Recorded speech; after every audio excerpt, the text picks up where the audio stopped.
It's the concept of the presenter of choices. And Elegba's colors are red and black. I sometimes red, black, and white. And why this particular figure? What inspired you to? Well, in American culture, the lawn jockey, in my twisted mind, serves the same function as Elegba. Because the lawn jockey was used as a marker during the Underground Railroad. When you saw a lawn jockey in front of someone's house, it let you know whether it was safe to pass or you should go the other way. If you had a green armband, a ribbon tied around his wrist, that means it was safe to stop here if you needed to or to pass through. So he was at the crossroads. And one of Elegba's symbols is the crossroad. And the traditional lawn jockey is the same colors as Elegba, the red, black, and the white. There's a story about two farmers seeing Elegba walk through the middle of the field and one to describe him, and one says he had on a red hat. The other says no, he had on a black hat. It's because his hat has two colors, and they each saw one side of him. And the lawn jockey has the same thing. His hat is divided into two colors, in the same way. So in my work, all my lawn jockeys are based on the religion, or if you prefer, mythology from West Africa about Elegba.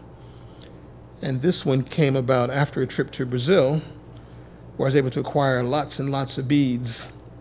It's actually a beaded lawn jockey here.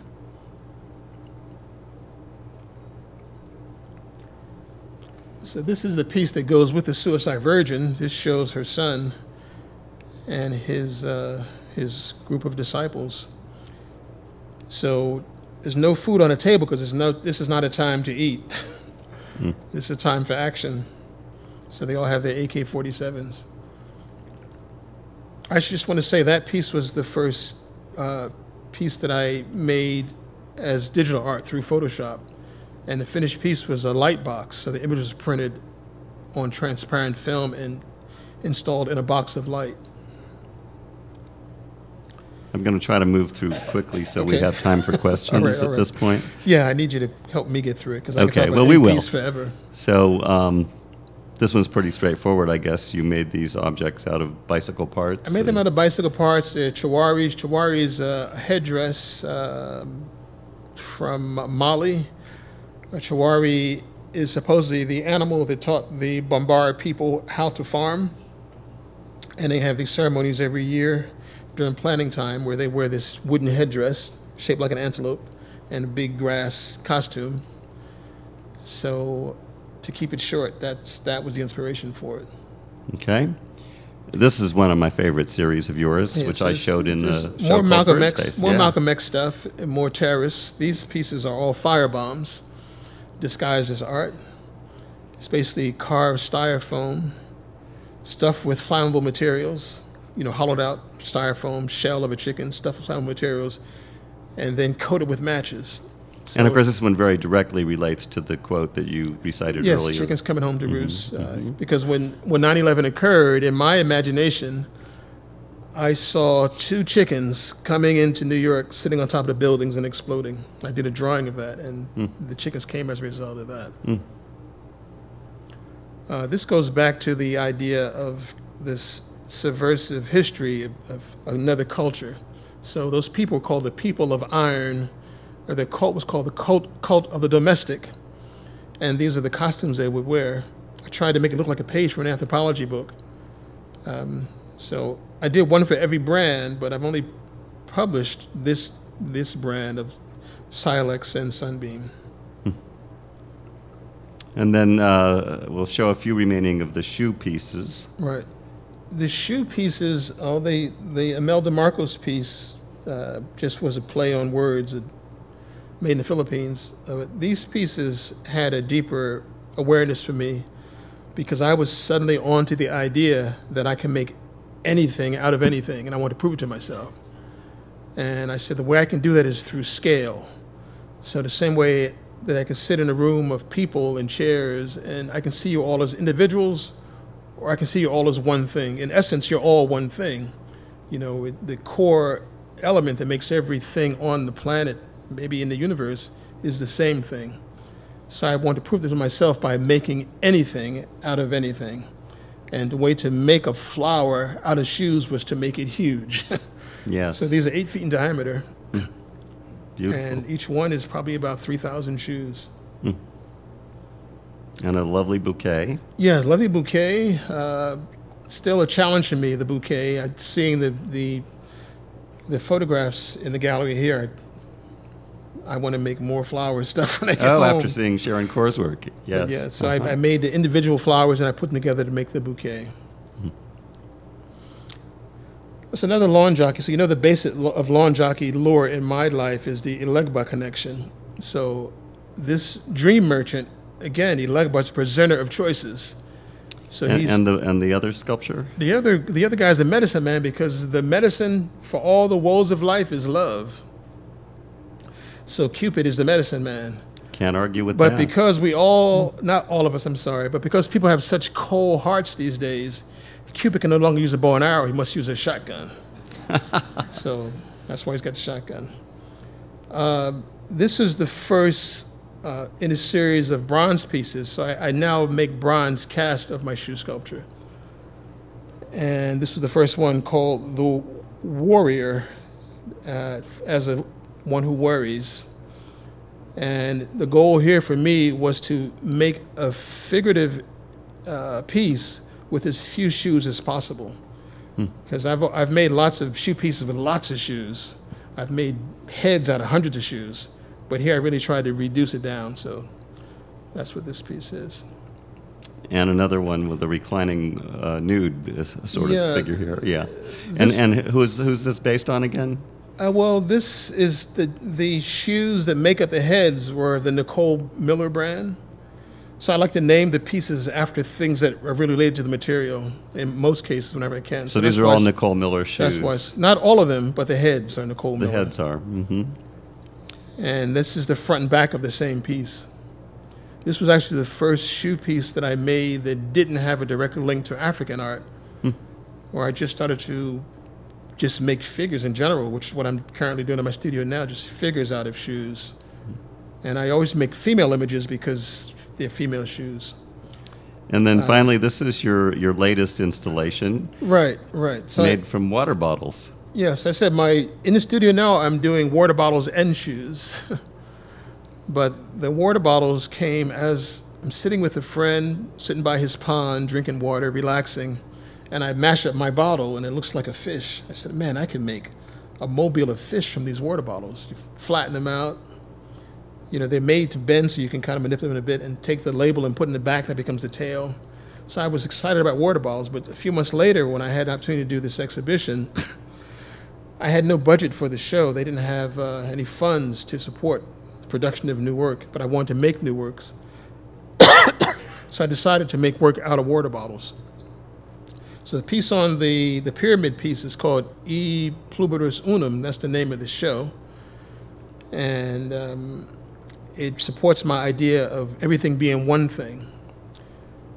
So each bottle in that pyramid, and there's about 1,800 bottles there, each one has an image of Buddha in the bottle, because Buddhism has the concept of oneness as well.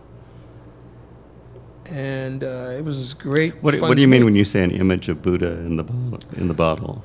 A photograph of Buddha printed on transparent film is in each bottle. Oh, okay. So it looks like Buddha's floating in each bottle. Okay. And the car? And the car, this place, Grounds for Sculpture in New Jersey, is a huge place, mostly known for outdoor sculpture gardens, but they have 4 galleries. So there are 4 artists showing at the same time. And I wanted to stand out. So I said, I got to make something that appeals to the everyday person. I actually called it my Jeff Koons moment. I needed to make something that everybody will love because I recognize it very easily. And I decided to make a car, thinking about how Jeff Koons made that puppy out of flowers and stole the show. So I said, what could I do? Similar to that. And came up with a car. And in the process of making these pieces, I began to understand. The actual size of a real car. Yeah, a real full-size car. Yeah. I began to recognize the meanings of these materials, because the hanging piece, the pyramid, came to me in a dream. So I didn't question what it meant at all. But with the car piece, I started to think about plastic and oil, the connection there, and how we need clean, efficient fuel sources. And said, man, if we could run something on water, it'd be great. So it all just tied in to have lots of meaning. And I'm currently now working on 3 other cars. I enjoyed making it so much. And that concludes this part of the dialogue. If we'll turn the lights up, we'd like to give the audience a chance to ask you some questions. And I assume we have our we have our microphone. Yes. Thank you. Thank you. If you'll just raise your hand, and we'll pass the microphone because we're recording. So, a question for Willie? This is usually my favorite part, so I hope there is at least one question. Okay, we have a question over here. Are you married? The question was, are you married? Are you married was the question. But my wife and I have a unique relationship where we decided to live our lives without the tradition of marriage. So she actually lives in Austin. She goes to school there to get her PhD. She's been living there for a couple of years now. But we're still married. We're still a couple. And I think there's a question in the back. Yeah, hi Willie. Do you think that your medium directs you more or you direct it? I would say the medium directs me more, because nowadays I look for things that are in abundance. And it's, as I said earlier, it's like it's Christmas and my mom just got me a new set of Tinker toys, or an erector set or a box, and I just play with it and see what happens. I don't really make any sketches or plans for my work. So the materials really drive me. Thank you. Thank you. Another question? Yes, Stephen Evans has a question right here. Wait for the mic. Thanks for a great talk, you guys. Well, I wanted to ask you about the second Elegba piece that you showed, because you didn't spend a lot of time on it, the dream piece. And then a kind of a two-part question. Do you often circle back to earlier series, and are there a number of things going on in the studio at any given time? Yeah. My studio consists of 4 separate workspaces, and each one is divided by materials. I have one studio that's just for shoes, one that is mostly a wood shop, even though now it's become a plastic bottle shop. Then I have another room for painting, and then I have a room just for assemblage and mechanical stuff. And I move from one to the other just to avoid cleaning up. So that leads me to do a lot of different things at once. I don't think any of my ideas are complete, but I have deadlines that make them have to leave the studio. So, and everything always inspires something else. Like I made one car. If I had another week on it, I would have worked on it more, but the time was up. They came to get it. So I said, man, I got to make another one. So they just kind of feed on each other. So you're working on another car now? Yes. The challenge with the cars is collecting the bottles first. They're harder to collect than high heel shoes. Question there in the back. Angela has a question. Hi, not so much a question as a comment. I find it interesting that you're doing works, especially your Iron series, that are very political and one could say serious in a sense, but your processes play throughout, and so it's this interesting combination of ritual and play, and even the water bottles and the oil and Right. And as an artist myself, I relate to that Tinker toy approach. Right. So it's just something I appreciate. Well, I think that, I don't know if it's age or just something, but at a certain point when you know who you are and what your interests are, you don't have to think about them. You just have to live through them. So whatever activity you're involved in, your inner convictions manifest. So I think that's what happens. Thank you.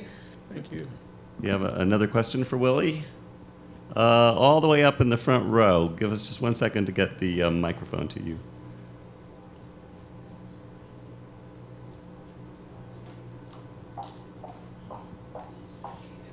You're very prolific and obviously a very hard worker. I wondered if you have any apprentices that, maybe students that work with you. And well, over the years, I've hired people for various tasks. Currently, I have 3 people, and their jobs are to wash water bottles, remove labels from the bottles, and put holes in the ends of the bottle. One guy is an artist who's unemployed, who I went to school with. Another one is a young artist who, you know, I just like conversation with him, so we work. I inspire him, he inspires me. And the other guy is a laborer, a day worker, who I befriended about 7 years ago. And he's a great worker. So they work Thursday through Sunday. We have a question back there.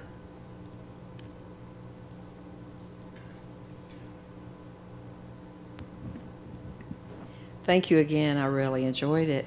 Being the political person I am, also, as I think you are, you had a phrase that I wasn't quite sure, because you said those phrases that you have on your work that's here were coming out of newspapers and other things that or the news. Right. And the one about the African mother's embryos remain, okay. Right. Was that a piece of news that I missed, or was it just something that was indicated to you through whatever you heard? Through reading other things. There's a book called Medical Apartheid. It talks about all the bad, negative experiments and things that were done on African American people and slaves. So that probably was inspired by that book. Any further yes, right there. You mentioned your interest in theater and actually producing plays, and my first question was, what was your favorite play that you had produced? But then now I'm thinking, if you were to produce or write a new play, what would it be about? You know, what would you think you'd like to include in it? Oh, okay. Well, I have to take out the word favorite. But when I was a teenager in my 20s, like 14 to 20, I wrote a play called Homecoming that was about a soldier coming home from Vietnam. And because I was a kid, I got started as well. So that was a lot of fun. But as an adult, I've been more involved in screenwriting than stage, but I do have some stage concepts. And one of them that I plan to do is a remake of the TV series My Three Sons as a stage play. But my father has 3 other sons before he married my mom. And I didn't know any of them until he retired. And they didn't know each other until my father's 3rd wife gave him a retirement party and invited all of us there. So that inspired me to do My Three Sons, because we were all so different. Completely revised from the original. Yeah.